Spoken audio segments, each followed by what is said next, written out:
आप देख रहे हैं इंडिया टाउन न्यूज, भारत की बात। नमस्कार, स्वागत है आपका इंडिया टाउन न्यूज में। मैं हूं आपके साथ संजना कुशवाहा।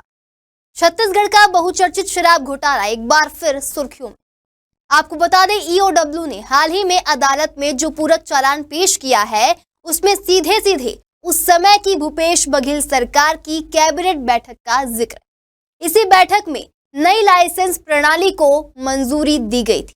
अब इसको लेकर राजनीति गर्मा गई है, जहां एक तरफ विधानसभा अध्यक्ष डॉक्टर रमन सिंह इसे देश की राजनीति का सबसे बड़ा अपराध बता रहे हैं, तो वहीं दूसरी ओर प्रदेश कांग्रेस अध्यक्ष दीपक बैज इसे कांग्रेस को बदनाम करने का षड्यंत्र बता रहे हैं। सवाल यह है कि आखिर सच्चाई क्या है और आरोप किस हद तक गंभीर।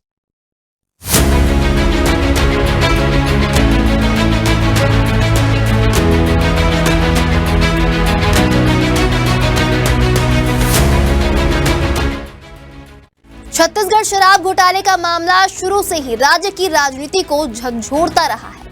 2 दिन पहले ईओडब्ल्यू ने रायपुर की विशेष अदालत में 6वां पूरक चालान पेश किया।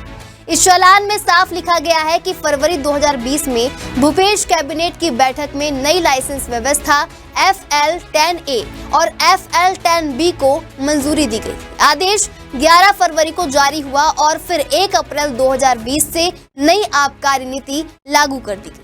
इस नीति के पीछे तर्क यह दिया गया कि दुकानों में विदेशी ब्रांड की कमी की शिकायतें आ रही थी, इसलिए नई लाइसेंस व्यवस्था लागू कर विदेशी शराब की सप्लाई और भंडारण का काम प्राइवेट कंपनियों को दिया जाए। तो वहीं ईओडब्ल्यू के चालान में कहा गया कि इस नीति का फायदा उठाकर एक सिंडिकेट बनाया गया।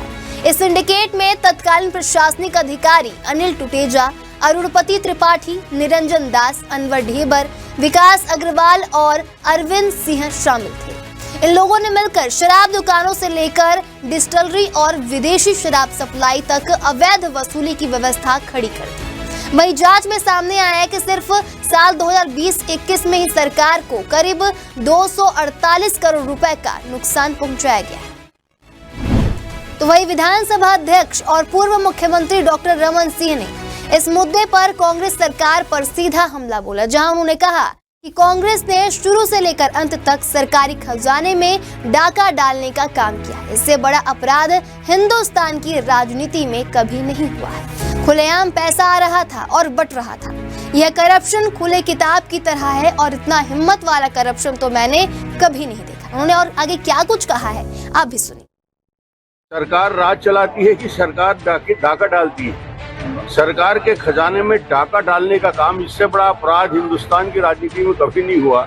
जो यहाँ हो रहा है, वहाँ पैसा आ रहा है और पैसा 2 हिस्से में बट रहा है।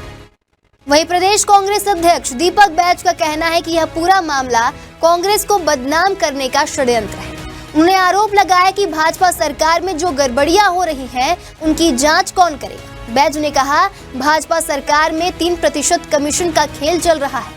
बस्तर ओलंपिक के नाम पर 1400 का ट्रैक सूट 2500 में, 100 रुपए की चप्पल 1300 में और 1 लाख का टीवी 10 लाख में खरीदा गया। एक साधारण जग 32,000 में खरीदा गया। उन्होंने सवाल उठाया कि क्या जांच एजेंसियां केवल कांग्रेस के लिए बनी है? भाजपा सरकार की गड़बड़ियों पर कार्रवाई क्यों नहीं? को जेल भी भेज दिया, अभी भी तसल्ली नहीं हुई और फिर तलाश रही है। मतलब अब भारतीय जनता पार्टी में 3% कमीशन का कौन जांच करेगा? 32,000 जग का कौन जांच करेगा? तो कुल मिलाकर शराब घोटाला मामला सिर्फ एक वित्तीय हेरा फेरी नहीं, बल्कि राजनीति का अखाड़ा बन चुका है।